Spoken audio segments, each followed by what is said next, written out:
Então, é problemático que ele seja o predador e ela a presa. E é problemático que ele seja um cara com mais de 100 anos e ela seja uma adolescente de 16. E quanto mais ela vai aprendendo sobre os vampiros, em mais perigo ela vai se colocando.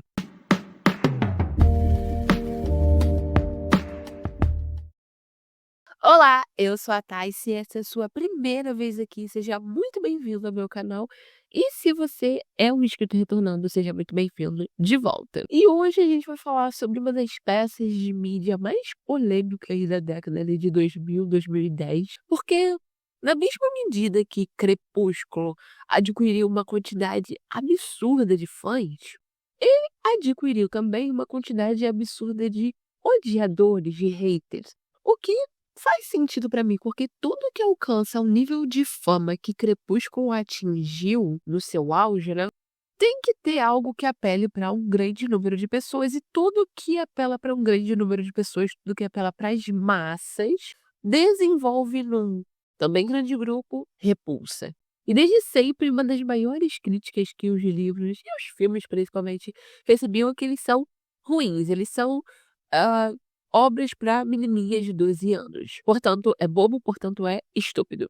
O que eu, particularmente, acho um pouco pretensioso dizer isso. Mas isso não significa que Crepúsculo não tenha os seus defeitos, que não seja passível de críticas. E o meu objetivo aqui, como alguém que, durante a infância e a adolescência, foi muito obcecada pelos livros e filmes dessa saga, já releu e reassistiu inúmeras vezes e guarda isso num lugar especial no seu coração, é fazer uma análise o mais parcial, mais imparcial possível sobre os livros. Então, finalmente, para quem pediu desde sempre, esse é o tão aguardado vídeo de Crepúsculo, e para tal eu tinha, claro, que usar minha brusinha dos Cullen, não sei se dá pra ver, né, na câmera. Quem sabe, sabe a referência dessa blusa. Então, vamos começar pelo que a Stephenie Meyer, a autora de Crepúsculo, queria fazer com a obra e se ela foi bem-sucedida com isso ou não. Afinal, essa é a definição de uma análise literária. E não se eu gostei do livro ou não, isso é uma resenha. Bom, no Guia Ilustrado, que foi um livro que a Stephenie lançou alguns anos depois, que dava várias explicações sobre as coisas de Crepúsculo, tipo um dicionário de Crepúsculo, de certa maneira, ela contou várias coisas, e em muitas entrevistas também, ela fala sobre como surgiu a ideia para escrever o livro. E essa ideia surgiu de um sonho que ela teve de um cara e uma garota deitados numa campina, área assim, como é que eu posso explicar isso? Na grama, assim, numa área verde, né, no meio de uma floresta com árvores ao redor, conversando sobre envelhecimento, conversando sobre a imortalidade dele. Basicamente, literalmente, a cena da campina na história, que existe na história. Ela acordou desse sonho, muito intrigada com aquela cena que ela tinha visto ali no inconsciente dela, e sentou para escrever sobre, e ela terminou o livro em 3 meses. Ela disse que ela ficou obcecada com as pessoas desse sonho, ela queria saber quem eles eram, ela queria saber, como eles se conheceram, como eles chegaram até ali, o que levou eles a chegarem até aquela conversa, e também o que iria acontecer com eles depois. Então, a motivação da Stephenie em criar esse livro foi a própria curiosidade dela. Ela conta que ela não sentou e pensou: "Eu quero escrever um livro". Na verdade, ela escreveu o livro por meio que sem querer, meio porque ela queria, sei lá, estar na sua própria curiosidade mesmo, fazer algo por si. E foi a irmã dela que depois lendo, disse que ela deveria tentar publicar essa história, porque ela era boa, tinha algo ali. Então assim, em geral, pelo que ela conta de como surgiu o Crepúsculo dentro da mente, obviamente depois que esse livro foi vendido para a editora, ele foi trabalhado de certa maneira para atingir o público-alvo, etc e tal, mas assim, pensando no que ela contou, que foi o prelúdio, né, o que deu início à história, eu não acredito que ela tinha necessariamente uma mensagem em si que ela queria passar com o livro. Ela só queria saber sobre o romance desses 2 personagens que o subconsciente dela inventou. Se a gente for fazer uma comparação com Jogos Vorazes, por exemplo, que é uma saga que era muito famosa mais ou menos na mesma época, Suzanne Collins desde sempre tinha o objetivo de falar sobre guerra, sobre justiça de guerra, etc e tal. Então, assim, em comparação, a Stephanie não tinha uma mensagem, vamos dizer. E muita gente vê isso em si como um grande defeito da obra, tipo, não tinha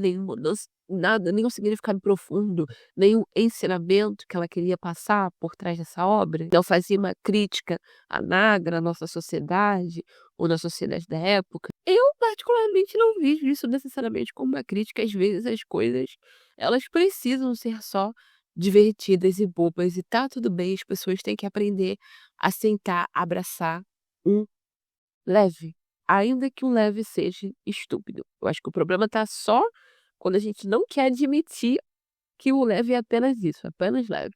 Outra coisa muito importante de se levar em consideração quando falamos de Crepúsculo é o público-alvo para o qual ele se enquadra, o gênero no qual ele se encaixa.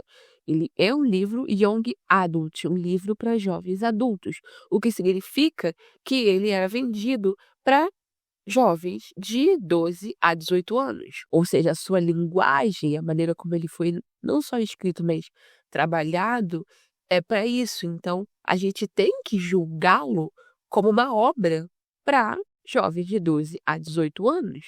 No sentido de, quando analisando se algo funciona ou não dentro do livro, a gente tem que pensar se funciona ou não para esse público e não necessariamente para você que está lendo, sei lá, com quantos anos agora. Porém, e é aí que entra o preconceito de muitas pessoas que julgaram e julgam esse livro sem nunca sequer terem lido.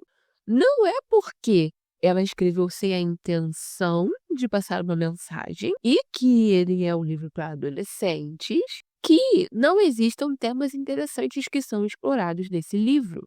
E o mais prevalente deles para mim é tentação. Tentação é um tema muito abordado em Crepúsculo. Se você assistiu meu vídeo sobre a Bella, que eu fiz há algum tempo atrás, essa parte pode parecer um pouco repetitiva para você, porque eu falei um pouco sobre isso nesse vídeo. Mas eu prometo que eu vou me aprofundar mais aqui nesse espaço, então fica calmo. Crepúsculo começa com uma citação, assim, antes do livro começar, que é uma citação do livro de Gênesis na Bíblia, que diz: toda árvore do jardim comerás livremente, mas da árvore do conhecimento do bem e do mal não comerás, porque no dia em que dela comeres, certamente morrerás. Essa é uma tradução específica que eu peguei no Google, mas existem outras traduções que usam palavras de termos diferentes, mas basicamente diz a mesma coisa, que, olha, te dei esse jardim aqui, esse oásis maravilhoso, mas tá aqui essa árvore que você não pode comer dela. Ela é a árvore proibida do conhecimento, e se você comer, você vai morrer. E eu vou ser muito sincera com vocês. Eu não lembro exatamente qual idade eu tinha quando eu li Crepúsculo pela primeira vez, tá? Mas eu tenho absoluta certeza que eu li várias vezes, assim, num curto intervalo de tempo, e depois, ao longo dos anos, eu li novamente. E nenhuma dessas vezes eu me lembrava de ter essa citação no começo do livro. Simplesmente foi apagada da minha ou passei direto pela página, ou simplesmente foi apagada da minha memória. A ponto de eu ter que pesquisar para ter certeza que na versão traduzida, na versão que foi vendida aqui no Brasil em português, tinha mesmo essa passagem, porque eu tinha, sei lá, eu comecei a achar que era uma alucinação e só existiu na versão original em inglês. Mas não, estava na primeira publicação aqui no Brasil também. O que é muito louco, porque eu poderia ter usado esse argumento, poderia ter mostrado esse versículo para convencer minha mãe todas as vezes que ela tentou acusar Crepúsculo de ser algo do diabo. E sim, essa citação é uma ligação direta com a capa original, a capa que tem a maçãzinha ali sendo segurada. Porque, né, a maçã é costumeiramente tida como o fruto da árvore proibida. É muito importante falar que, quando a gente está analisando uma obra de mídia, a gente não pode considerar apenas o que o autor queria fazer. No caso aqui, o que a Stephenie Meyer queria fazer era descobrir qual era a história dessas duas pessoas que ela sonhou. Mas a gente também precisa levar em consideração o que esse autor acredita, qual é a origem dele, de onde ele pode tirar inspiração. Porque isso, querendo ou não, de uma maneira ou outra, vai ser refletido nas mensagens, nos temas, no contexto final do livro. Então a gente vai levar em consideração aqui o que a Stephenie Meyer acredita para analisar a história. Isso é apenas um parêntese, não é aqui para falar sobre religião ou espiritualidade, ou se isso tá certo ou errado, etc e tal. É apenas um parêntese pra gente agregar aqui ao que a gente tá falando. Esse não é um vídeo de filosofia, história ou religião.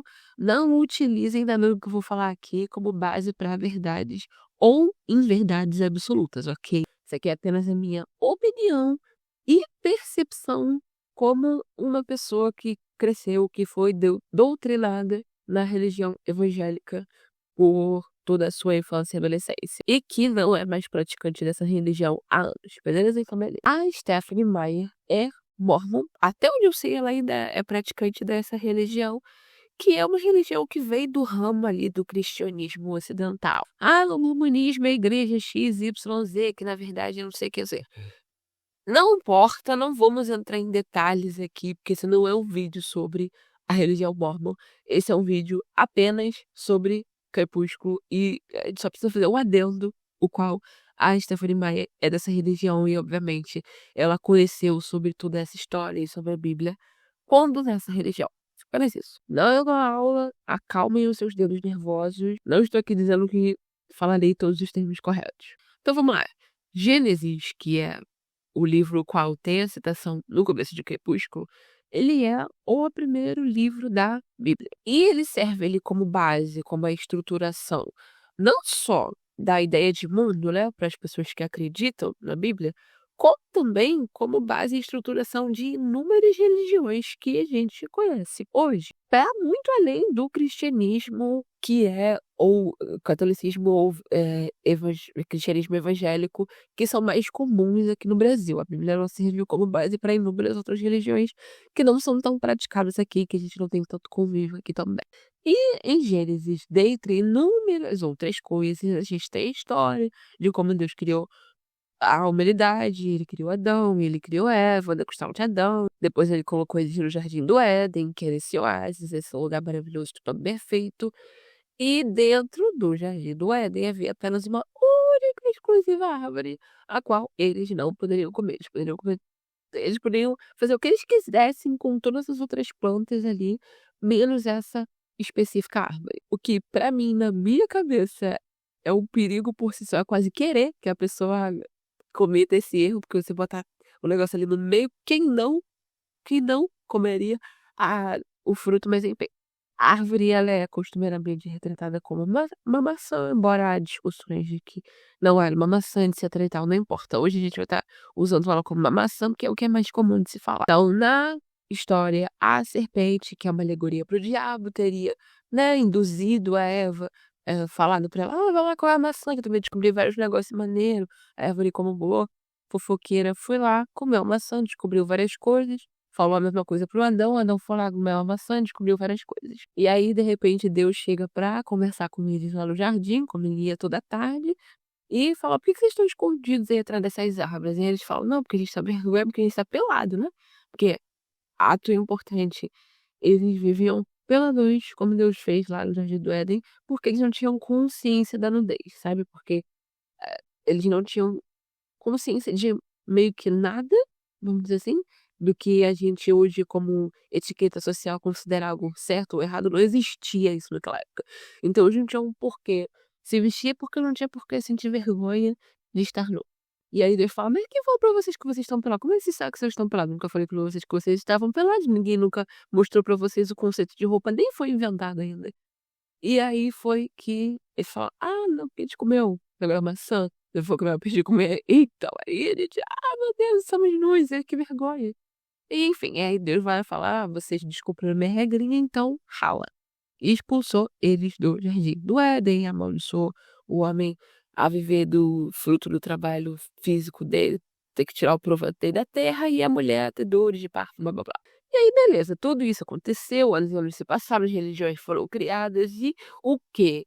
Mais comumente, não é a única, e eu também não estou dizendo que é a versão que você que está assistindo o vídeo acredita, mas é que é a mais comumente disseminada. Interpretação que as pessoas fazem dessa história é que Eva cedeu à tentação. Eva, que não resistiu ao charme da serpente e foi lá e levou Adão a pecar. Ela o incitou. Isso ao longo da história foi utilizado para pregar uma retórica de que as mulheres são perigosas, as mulheres são uma tentação, as mulheres estão sempre fazendo algo errado, e aí por isso é que elas precisam ser controladas. Então, foi utilizado pelo machismo para justificar tudo aquilo que eles queriam, todo o machismo que eles queriam fazer, tudo que queria ser impedido que as mulheres fizessem, todo o controle que queria se obter sobre as mulheres. Geralmente vinha desse conceito de não, as mulheres são perigosas, tá vendo? A gente não pode confiar nelas, que a vela ferrou com a Adão. Então, vinha disso. E também justificava aquela coisa de meninos vão ser meninos, boys will be boys. Tudo que o homem faz contra uma mulher foi porque ela incitou. Foi porque ela, de alguma maneira, ela mereceu, ela fez alguma coisa. Ele estava errado, mas ela fez alguma coisa que levou ele a cometer esse ato. Então, tudo que a mulher faz é culpa, tudo é culpa da mulher, independente do que aconteça. Mas, obviamente, essa é uma interpretação muito literal daquilo que estaria escrito. Na outra maneira de interpretar a história de Adão e Eva no Jardim do Éden é falar sobre como, quando você cede à tentação, você também pode se tornar um meio, né, para que outras pessoas cedam à tentação também. E não necessariamente teria a ver com gênero. Mas, obviamente, porque a Bíblia foi escrita por homens, eles vão colocar ali a mulher no lugar de, né, ter feito a merda maior. Então, trazendo de volta para Crepúsculo, quando você pega essa citação sobre essa história específica no começo do livro, a maçã na capa, o fato de o sangue da Bella ser como uma droga para o Edward, você vê que existe ali uma alusão de falar sobre esse assunto dentro da história de um vampiro, apaixonado por um humano. E dá um pouco quando você pensa só sobre isso sem chegar a ler o livro, dá um pouco de medo do que a história vai desenrolar, né, um pouco de medo do que vai surgir. Porque tinha ali a faca e o queijo na mão pra seguir pra essa retórica mais machista. Porém, eu não acho que Crepúsculo tenha seguido por esse caminho. Apesar de todos os defeitos que Crepúsculo tem, e tem vários outros, esse em específico, ele não tem, o livro não tem. Eu acho que no livro, a Stephenie Meyer tenta escrever a partir de uma premissa de que você é responsável pelas suas próprias ações. Isso porque existem vários momentos no livro em que a Bella ela se sente muito culpada por meio que incitar o Edward de alguma forma. Tipo, às vezes ela se mexe rápido demais e aí ou ela tá fazendo alguma coisa e passa o vento, mexe o cabelo dali, e o cheiro dela, como que eu posso dizer? Deixa ele meio doido, assim, e ele tem alguma reação muito impulsiva, muito ele tem alguma reação, ele tem um sobressalto, e ela sempre fica cheia de culpa, falando: "Ai meu Deus, me desculpa, eu não deveria ter virado para o lado com tanta rapidez, porque eu deveria ter pensado que o meu cheiro ia fazer isso com você". E ele sempre é muito claro em dizer: "Não, a culpa não é sua, eu sou o predador, sou eu quem tem que tomar cuidado, você apenas está vivendo a sua vida, você apenas está sendo uma pessoa normal. Eu é que sou a parte errada dessa história". Ele nunca projeta isso nela. Ele sempre deixa bem evidente que ela não tem que o problema é ele. Ele é quem é o errado da história por querer beber o sangue dela. Então é ele quem tem que ter o autocontrole e não é ela que tem que se adequar ao comportamento dela por causa dele de maneira alguma. Então, eu não sei se propositalmente a Stephenie sabia que ela estava falando ali sobre culpa da vítima, que ela estava fazendo um comentário sobre isso, quando ela escreveu, abordou os 2 personagens dessa forma, ou se ela simplesmente acabou sem querer, fazendo um comentário sobre como o ônus da culpa nunca tá na vítima e sim do perpetuador. Pode ser que ela só estava escrevendo sobre a interpretação dela da história de Adão e Eva e meio que isso acabou se refletindo ali. Mas o fato é que eu posso dizer, tendo lido e relido esse livro inúmeras vezes, é que eu não acho que a intenção dela era propagar uma ideia de que mulheres são uma tentação para os homens. Isto é, com a referência de que a Bella era a maçã que o Edward não deveria morder.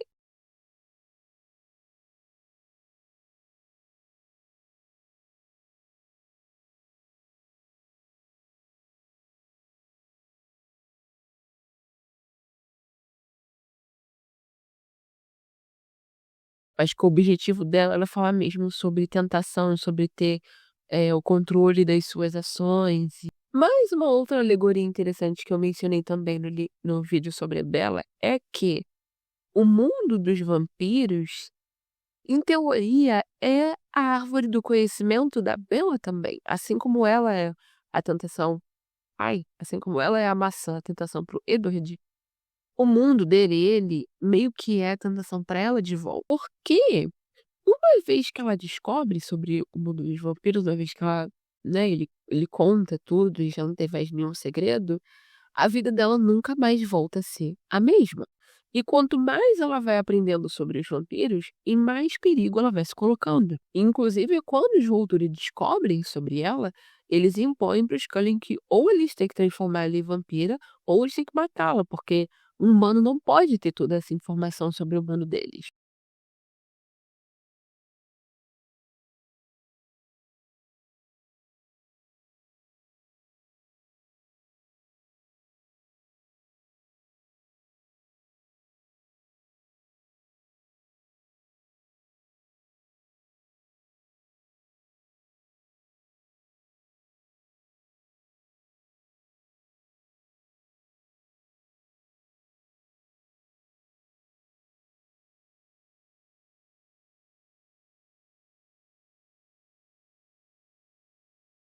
Então, efetivamente, é saber da existência deles que termina com a vida dela, a vida humana dela. A Bella eventualmente morre, né, porque ela morre pra se tornar vampira. Então, assim, se era a intenção dela fazer essa alegoria, não é uma alegoria perfeita, mas, mais uma vez, é um livro infanto-juvenil, então eu acho que dá ok para o entendimento de adolescente. Uma outra grande crítica que esse livro recebeu bastante, talvez não nos primeiros anos, mas conforme o tempo foi passando, e que definitivamente ainda existe hoje, é que ele era a romantização de um romance ruim, de um relacionamento ruim. E nisso a gente tem que dividir em duas partes. Por um lado, sim, o Edward era um assassino. Ele literalmente disse que queria matar a Bella em alguns momentos do livro. Então, é problemático que ele seja o predador e ela a presa. E é problemático que ele seja um cara com mais de 100 anos e ela seja uma adolescente de 16. É um relacionamento problemático, mas eu acho que esse era justamente o ponto da história. Porque, como a Stephenie Meyer contou, ela teve esse sonho onde um cara era um vampiro imortal e ele tinha essa vontade de tirar a vida da pessoa a qual ele estava apaixonado, e a menina estava tão apaixonada por ele que ela confiava que ele ia resistir a essa vontade de tirar a vida dela. E a o livro é a o caminho que ela levou para descobrir quem são essas pessoas e como eles chegaram até ali. Então, se não houvesse esse problema, não haveria a curiosidade de saber sobre eles. Então não haveria livro. Para que exista um desenrolar do plot, é necessário que exista um problema. Se a gente tirar o vampirismo de Crepúsculo, né, são só 2 adolescentes se conhecendo e se apaixonando. Então, é bonitinho, mas é entediante, não tem história. Para te prender na história, é necessário um conflito, porque o conflito cria tensão na narrativa. E muita gente que não gosta do livro também gosta de dizer que ele é chato porque ele não tem plot, ele não tem história. Isso para mim já vem mais de uma percepção um pouco errada do que seria o gênero romance, que é onde Crepúsculo ele se enquadra. Porque enredo não significa apenas ação. Então, dizer que Crepúsculo não tem nada e não acontece nada, porque é uma história onde a gente está só acompanhando a Bella indo pra escola, voltando para casa e conversando com o Edward, não faz muito sentido. Já que o plot de um romance, ele pode ter ação, mas ele é majoritariamente movido por emoção. E é isso que a gente recebe do livro quando está lendo sobre as cenas dos 2 interagindo juntos. O desejo, a ânsia, a expectativa, essa barreira que impede o casal de ficar juntos, é isso que torna o romance. E em Crepúsculo a barreira não é o Jacob, apesar de existir um pouco ali de triangulação amorosa. A barreira é que o Edward quer beber o sangue da Bella. E beber o sangue também na história, mais uma vez, uma metáfora para luxúria, para violência. Então, esse conflito interno do Edward é também, e ele fala sobre isso, um conflito sobre, eh, a ele se entender como uma pessoa boa ou uma pessoa ruim. Ele fala pra Bella que ele não queria torná-la uma vampira, porque ele não queria perder a alma, que a alma dele fosse pra um lugar ruim, tipo, para um inferno. Porque ele acredita que ser um vampiro, beber, fazer o ato de beber o sangue de um ser humano, implica em ser algo meio demoníaco, a ceder a algo pecaminoso. Então o conflito dele é meio maniqueísta entre o bem e o mal, porém ao mesmo tempo ele sente um desejo por ela e pelo sangue dela. Então essa luta interna que ele tem entre o amor e a luxúria, o pecaminoso, é essa barreira que ele supera quando ele não mata a Bella. Então todo o conflito do livro é um conflito interno dentro dele, é um conflito psicológico.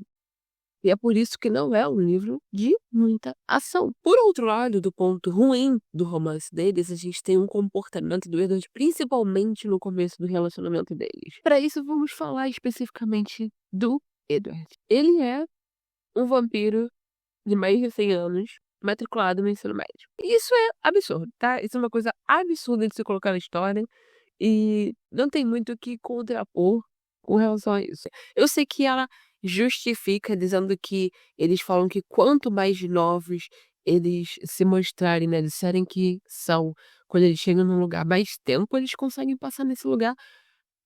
Mas essa teoria se quebra quando a gente pensa sobre a história. Porque, vamos ser sinceros, eu não presto atenção detalhadamente na vida dos meus vizinhos. Eu não sei quem a maioria deles são, ou o que eles fazem, e alguns nem os nomes.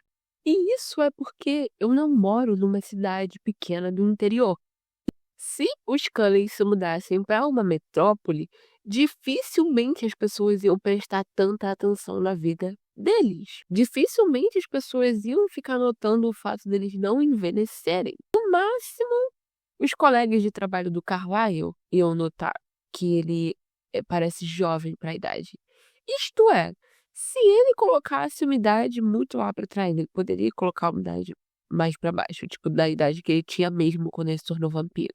E ainda assim, ainda que depois de um tempo as pessoas começassem a comentar como ele não envelhece, eles ainda conseguiriam viver uma boa quantidade de anos nesse lugar. Sabe-se lá Deus por quanto tempo. E caso as pessoas começassem a fazer um comentário ou outro que eles achassem que tá surgindo uma suspeita, eles poderiam simplesmente se mudar para um outro bairro, longe desse, na mesma cidade ainda, e eles não necessariamente teriam que encontrar com essas pessoas mais. Ou só trocar de emprego e passar mais aí uma boa quantidade de anos e voltar para aquele lugar anterior. Não é como fosse ser difícil se eles estivessem num lugar grande com muita gente, onde é fácil passar despercebido. E aí, a história não precisaria se passar no ensino médio, poderia se passar numa universidade, por exemplo. A Bella não precisaria ter 16 anos. Eu acho que é uma das piores partes da história. O difícil é passar despercebido numa cidade pequena como Forks. E antes que venha a questão do clima, eles escolheram Fox porque tá sempre chovendo e nublado, quase não tem sol e tal. Seattle, que é uma cidade não muito distante da onde a Fox fictícia seria, tem um clima extremamente parecido e daria no mesmo. Eu acho que saber que a Stephenie Meyer começou a ideia do livro com a cena da Campina e desenvolveu o livro a partir dali traz muita perspectiva pra gente, principalmente sobre o Edward. Porque em Crepúsculo a gente não conhece o Edward pelo Edward, a gente vê ele pela perspectiva da Bella. Isso muda se você for ler O Sol da Meia-Noite, que é contado por ele, né, pelo ponto de vista dele, mas em Crepúsculo em si, a gente só tem ali o que a Bella imagina dele, o que ela percebe dele. E a verdade é que ele é uma pessoa completamente diferente depois dessa cena da Campina. O Edward do começo do livro com a Bella é basicamente um manipulador emocional. A Bella nunca sabe como é que ela se comporta perto dele, porque numa hora ele é completamente grosseiro e na outra hora ele é super educado e delicado com ela, e ela nunca sabe o que leva ele a ter determinadas atitudes, então ela sempre se culpa e acha que é alguma coisa no comportamento dela que leva ele a agir assim. E aí isso deixa ela numa montanha-russa emocional, numa crise de ansiedade, tentando entender por que ele se comporta dessa maneira com ela e o que ela pode fazer para evitar isso. E Ele também é um stalker, a gente descobre mais pra frente, que constantemente tá vigiando todos os passos dela e inclusive invade o quarto dela e vigia ela dormir sem o consentimento dela. Isso tudo é mostrado no livro como algo bonito, como algo romântico e é algo muito perigoso de se mostrar para meninas de 12 anos como um comportamento aceitável, como algo normal, como algo romântico. E assim, Crepúsculo não é o único livro a ter um personagem que tem um comportamento no mínimo dúbio, quando a gente fala aí de ser controlador e possessivo. E se a gente for analisar outros livros que ficaram bastante famosos depois, tem personagens que têm comportamentos muito piores, como por exemplo, a fanfic que vira o livro 50 Tons de Cinza. No entanto, dado a fama que esse livro atingiu e como ele influenciou a mídia e a literatura da época e de muitos anos depois, é difícil dizer se não foi o surgimento do Edward que levou ao grande crescimento de personagens com esse comportamento inadequado, vou dizer no mínimo, se tornarem tão atrativos, tão atraentes para autoras e para leitores, ou se isso já aconteceria da mesma maneira e o Edward é só mais um e nem tão ruim quanto os outros. É difícil dizer se ele foi o estopim e foi só daí pra pior, ou se não, porque a gente não vive num mundo onde Crepúsculo não aconteceu. Mas de qualquer forma, eu acho que esse é o pior exemplo que o livro deixa e deixou para meninas dessa época. Em mim, eu posso dizer, tendo sido criança e pré-adolescente da época que eu li os livros, não foi esse livro necessariamente que moldou a minha mente em achar que esse comportamento era aceitável. Mas eu sei que pode e deve ter moldado a mente de muitas meninas que leram nessa época. E em não explicar que esse comportamento era ruim, e em mudar o caráter do personagem dessa parte do livro pra frente e torná-lo, um bom namorado, acaba criando nessas meninas uma obsessão de encontrar uma pessoa que se comportasse da mesma maneira, porque passa um conceito de que mesmo que se o cara fosse um stalker e controlador e não te respeitasse, não te pedisse seu consentimento no começo da relação, fica calma porque ele vai se tornar um bom namorado depois. Basicamente isso que o Edward ensinou às meninas na época, o que não é verdade. Sobretudo porque um homem protetor não é controlador e o homem possessivo não é sensual. Então, apesar de eu gostar muito do livro e achar que muitas das críticas dele não são tão válidas assim, essa é uma que é, de fato, a maneira como ele é descrito nesse livro, principalmente, mas em comportamentos de alguns livros mais pra frente também, não passava uma não era um bom exemplo para meninos e meninas dessa época. E o pior é que, até essa parte da Campina, a gente não tem muita ideia de quem o Edward é. Porque o comportamento dele é super bipolar, então a gente não conhece o caráter do personagem. Só que depois disso, ela suaviza ele completamente. Em todas as interações que a gente vai tendo dele com a Bella, o Edward passa uma imagem de ser não só bonzinho, como bobo até. Sabe, ele tem um comportamento super bobo, adolescente bobo apaixonado, que é super normal de adolescente, né, de ter da idade que supostamente ele ficou preso quando provou fim.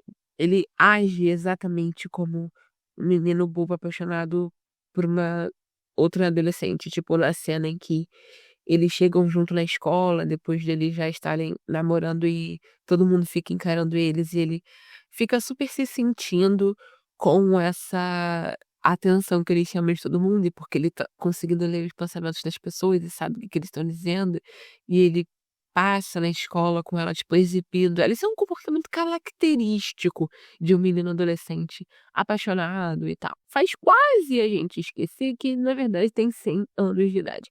Quase. E aí um outro problema que eu tenho com ele é que, se você lê O Sol da Meia-Noite, e eu super aconselho, porque não conserta o comportamento do Edward, mas explica algumas coisas, pelo menos traz uma explicação do porquê que ele era obcecado pela segurança dela ao ponto de não ser tão controlador. E passa por cima da vontade e liberdade dela. Em Vida e Morte também, que é o livro em que ela troca os gêneros e ela conta a mesma história, mas a Bella sendo vampira e o Willard sendo humano. Mas principalmente em Sol da Meia-Noite, ela não diz isso explicitamente, mas a Stephanie constrói essa ideia de que era pra Bella ter morrido. Era pra Bella ter morrido no acidente de carro, no fatídico acidente de carro em que o Edward salva ela e é o estopim pra ela começar a desconfiar dele, porque a maneira como ele salva ela é humanamente impossível. Porque no Crepúsculo, a cena é contada muito rápido, porque a cena é contada do ponto de vista da Bella, que isso acontece muito rápido. Mas em Sol da Meia-Noite é explicado que tudo que ele faz é numa velocidade, assim, humanamente impossível. Então, não é só que ele, pelo menos é o que dá a entender em Crepúsculo, que ele puxa ela de um lado para o outro e segura o carro, sabe?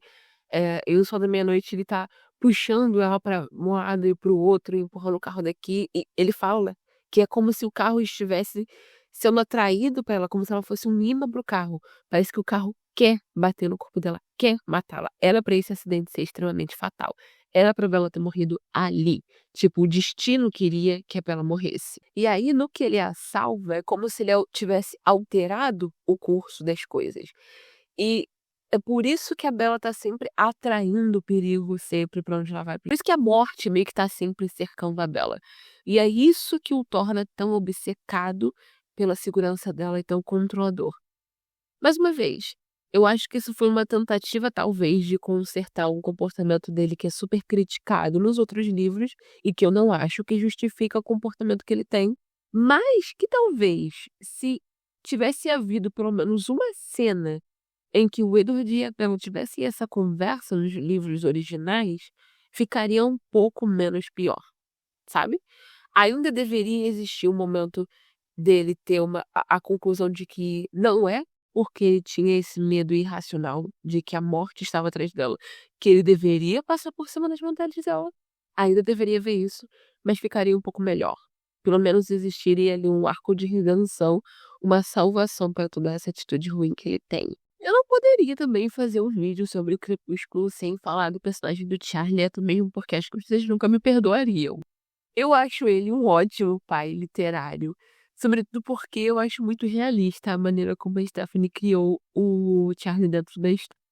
Assim, ele não tinha um relacionamento muito comum com a Bella, porque eles não eram muito próximos, eles não se conheciam muito bem, afinal, eles já não passavam tempo juntos há muitos anos. E ele tinha uma personalidade mais introspectiva, mais tímida, mais fechada, tal como ela. É muito engraçado o quanto eles são parecidos. E ainda assim, apesar de eles não terem uma relação muito pai e filha, porque ele não foi presente, ele ainda tinha uma atitude muito mais paternal com ela do que a própria mãe da Bella, o que a surpreende em muitos momentos. E isso é muito bonitinho. É muito fofo como pequenas coisas que o Charlie faz pra ela, que são comuns de um pai, de um tutor fazer pela pessoa que ele tá cuidando, tipo, quando ele coloca o negócio no pneu, porque a estrada tá cheia de gelo e ele tá preocupado, né, dela dirigir pra ir pra escola no dia seguinte e tal. Como isso deixa a Bella admirada e, assim, estarrecida com o fato dele ter feito algo por ela. Como é doido que coisas que deveriam ser normais pra ela são grandes gestos, porque ela não sabe o que é conviver com um pai. Ela não sabe o que é ter esse cuidado, esse carinho paternal.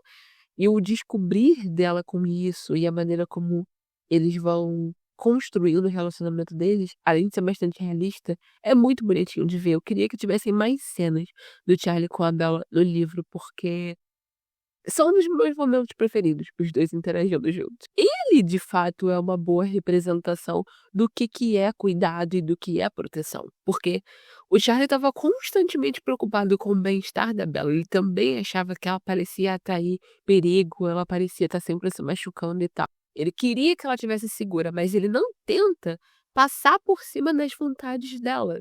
Ele não tenta convencê-la ou controlá-la para ela fazer o que ele quer. Ele sempre sugere a Bella o que ele acha que vai ser melhor para ela. E exceto em raras exceções onde ele põe limites, como por exemplo, exceto quando, algumas vezes, ele impõe limites quando ele achava que era necessário, e do ponto de vista dele, da história, que não sabe todo o rolê dela com vampiros, eu acho que, nesses casos, ele tinha toda a razão em colocá-la em já estabelecer um limite pra ela chegar em casa, ou não querer que ela fosse em tal lugar com ele, etc e tal. Inclusive, eu amo a cena em que eles se encontram quando ela tá contando que ela vai sair com o Edward pela primeira vez, e ele conhece o Edward, é muito engraçado, porque ela fala que vai sair com um dos Cullen e, se eu não me engano, primeiro ele acha que é um Emmett, ele fica super preocupado, porque ele acha que o Emmett é muito grande e ele não parece ter, tipo, não parece ser adolescente, ele parece ser muito velho. E aí quando ela fala que é o Edward, ele fica mais tranquilo, porque ele é um bom menino, tipo,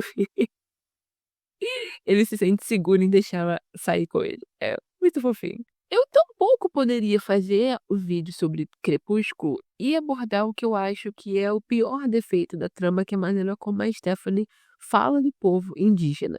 A maneira como ela trouxe a tribo Quileute, se eu não me engano, é assim que se pronuncia, para a história. Porque a tribo Quileute, o povo Quileute, é parte integral de Crepúsculo, trouxe bilhões de dólares para todo mundo que produziu a história, né, tanto dos livros quanto dos filmes, mas a tribo em si não viu um centavo desse dinheiro. Por muito tempo, a cultura desse povo foi tomada como uma história que a Stephanie inventou. Muita gente acreditava e foi perpetuada essa narrativa de que ela havia criado esse povo Knuvet e todo o folclore que é contado nos livros saiu da cabeça dela. Quando, na verdade, ela pegou a história do povo original, modificou algumas partes e usou como se fosse uma invenção dela. Nunca deixou explicitamente claro a quem ela estava, que ela estava se referindo ao povo que existia. E como esse povo não era muito conhecido como uma tribo menor e já é difícil se conhecer a história dos povos originários em geral, mas pequenas tribos mais ainda, por muito tempo nem se sabia que eles existiam de verdade. Tornou muito fácil a história desse povo ser roubada. Inclusive, eu vou deixar aqui na descrição alguns links do povo contando a sua própria história, do povo contando a história que não é da maneira como a Stephanie conta em Crepúsculo. O que eu acho pior também é que ela nunca foi responsabilizada por isso. Houve uma tentativa de cancelamento dela, mas assim, ela nunca fez algo, nunca pareceu sentir remorso ou culpa por ter roubado a cultura desse povo e nunca fez algo que tentasse, assim, ressarci-los de alguma forma. De maneira alguma, só passou despercebido.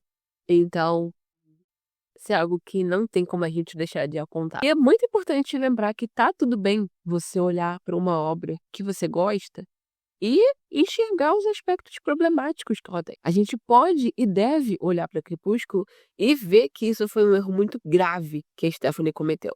Isso tem que ser falado para que outras pessoas não se sintam livres para cometerem os mesmos erros. A partir daqui, tendo tudo isso em mente, vamos falar sobre a Bella.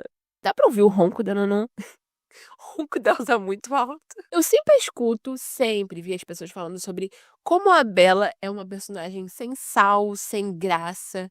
E sempre essa foi uma das grandes defesas da atuação da Kristen Stewart. Interpretou a Bella daquela maneira básica e plana, porque a personagem sempre foi básica e plana. E eu não tô dizendo que a atuação da Kristen Stewart é horrível no filme nem nada do tipo. Eu acho que ela fez um trabalho ok com o material que ela tinha ali em mãos. Sim, eu tenho que discordar da opinião de que a Bella é extremamente chata e sem graça e sem camadas. Eu acho que a Bella é uma personagem interessante, sim. Eu acho que o que falta pra Bella é um hobby. Porque o motivo maior pelo qual até eu, por muitos momentos, achava ela chata, era porque a personagem no livro, ela, tipo, vai pra casa, vai pra escola, vai pra casa, vai pra escola. Não acontece muita coisa interessante com ela, a não ser quando ela tá na presença do Edward, a não ser quando ele meio que começa a fazer parte da vida dela ali e outras coisas vão se desenrolando, por assim dizer. Eu acho que ela é uma personagem unidimensional, porque pra mim um personagem unidimensional é aquele que só tem uma característica e aí ele vai ser essa característica o tempo inteiro e não vai ter mais nenhuma camada. E isso sim eu acho muito chato de ler ou de assistir. Mas a Bella me parece, ela se apresenta mais como uma personagem mais completa, como uma pessoa mais completa. Que ela tem características que se destacam em situações diferentes. Principalmente porque pra mim a Bella ela é muito real. ela me passa muito essa sensação de uma adolescente real. Conforme a trama vai se desenrolando na cabeça dela, porque o livro é contado do ponto de vista dela, eu acredito muito que ela é uma menina de 17 anos e que realmente existiu, sabe? E pra mim a prova maior disso é que eu não acho que esse livro teria atingido o sucesso, a febre que ele se tornou, não fosse isso, não fosse ela ser uma personagem muito real. Não só ela, mas ela, o Edward e o Jacob também. Você, achando ou não que eles são bem escritos, ou gostando ou não das escolhas que eles tomam nos livros, eles fazem sentido como pessoas. Quando eu digo pessoas, eu quero dizer personagens. Mas bem, a primeira coisa que a gente aprende sobre a Bella é essa insegurança constante que ela tem. Que, mais uma vez, é extremamente realista para uma adolescente. Ela não se valoriza muito, mas ela principalmente não valoriza as suas próprias necessidades. Ela tá sempre colocando as necessidades dos outros acima das dela. Por exemplo, o motivo pelo qual ela se muda para Forks, né, que é justamente o que desenrola o começo do livro, é porque a mãe dela se casou com um jogador de beisebol, se eu não me engano, o qual, por causa da profissão, viaja bastante. E ela se sentia muito mal vendo a mãe sentir saudades do marido enquanto ele estava nas suas viagens de trabalho, porque ela não podia ir junto, já que a Bella ainda estava estudando e tal, não estava no ensino médio. E sozinha, a Bella toma a decisão de morar com o pai num outro estado, um pai que ela não tem afinidade, que ela não tem um relacionamento próximo, há anos, numa cidade que ela não gosta, que ela detesta, na verdade. O resto do ano e meio escolar que ela ainda tem até terminar, né, o colégio e ir pra faculdade.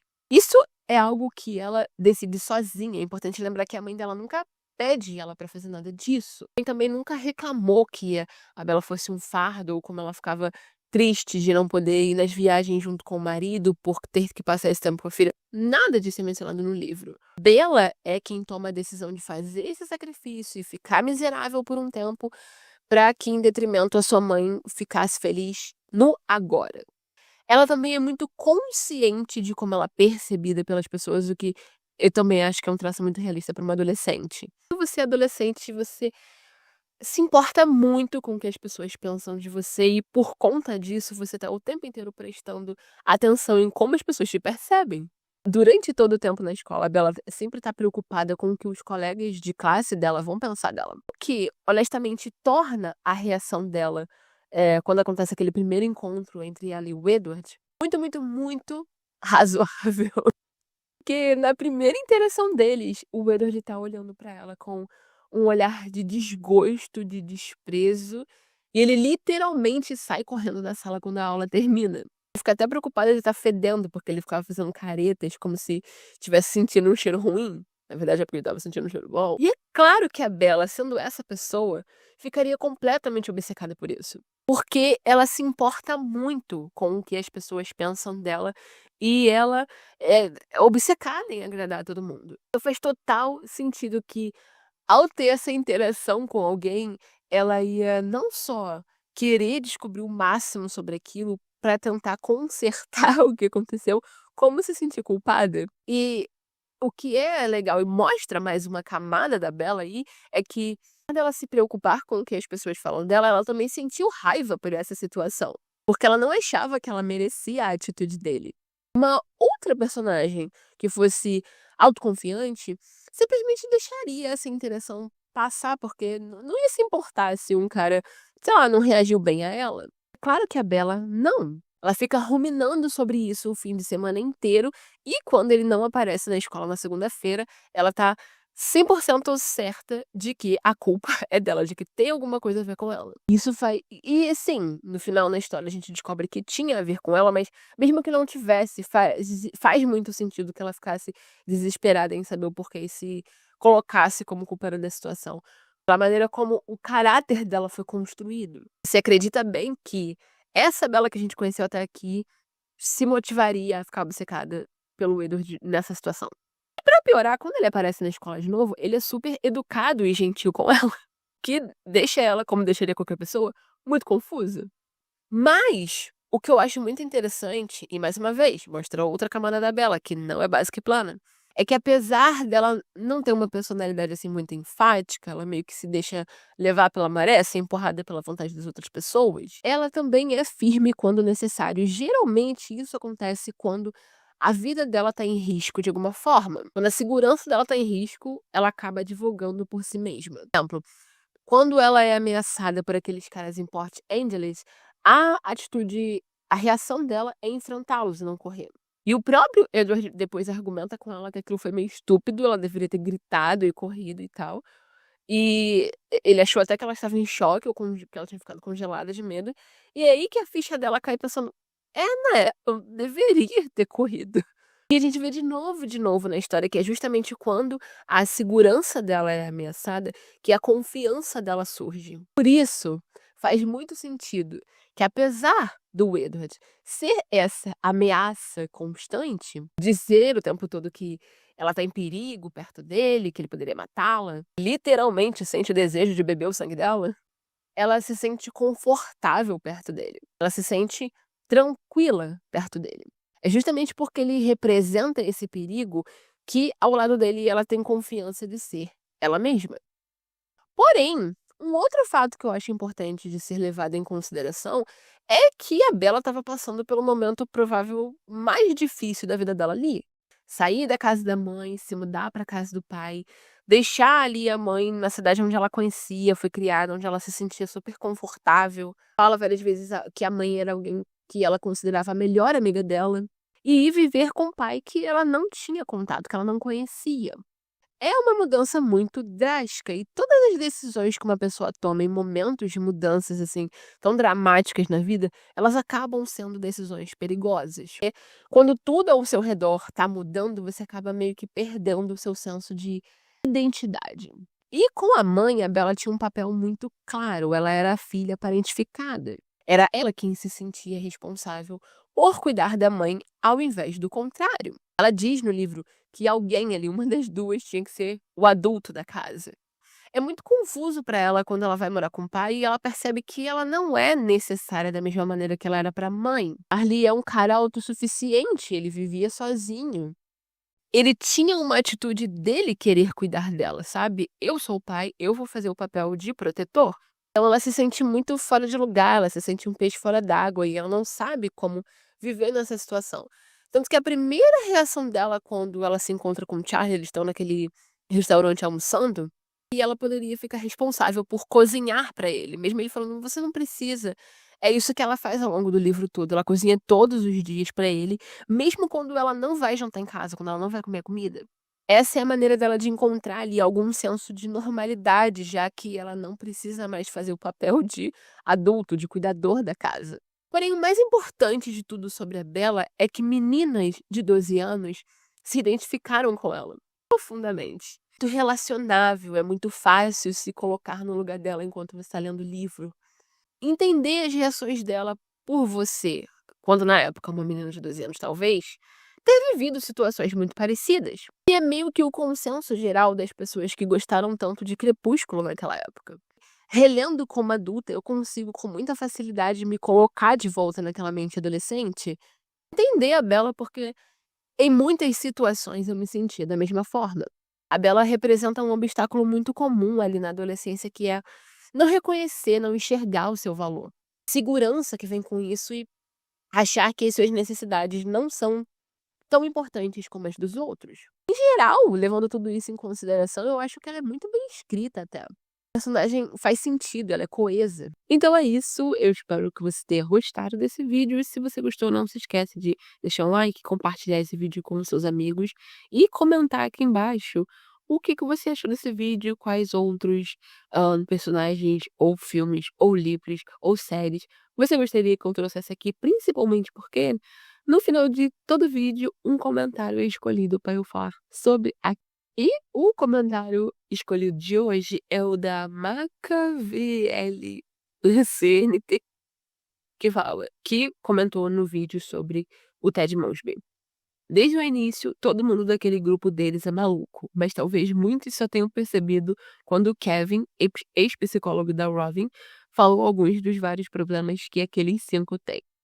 E Essa é a mais absoluta verdade. No fim das contas, se a gente for parar pra analisar cada personagem de How I Met Your Mother, nenhum deles é uma pessoa, assim, mentalmente estável, muito saudável ali dentro dos seus comportamentos e relacionamentos tanto amorosos quanto de amizades. E o grupo deles tem vários problemas, não é um grupo de amizades que a gente deveria tomar de exemplo pra ter um na nossa vida. E se você tem interesse que eu fale mais sobre How I Met Your Mother, eu já tenho 2 vídeos sobre 2 personagens diferentes deles aqui, é só procurar aqui no canal. Comenta aqui embaixo qual outro assunto ou personagem que você gostaria que eu trouxesse. Não se esquece de se inscrever no canal, tá bom? Me ajuda muito. Deixar hypar esse vídeo para o YouTube entregar ele para várias pessoas. Compartilhar esse vídeo com os seus amigos leitores ou não leitores de Crepúsculo que você considera importante que saibam sobre as coisas que a gente conversou aqui hoje. E também de me seguir lá no Instagram. Fiz uma conta nova, porque minha conta antiga foi derrubada. Então, por favor, me ajuda a crescer essa conta de volta.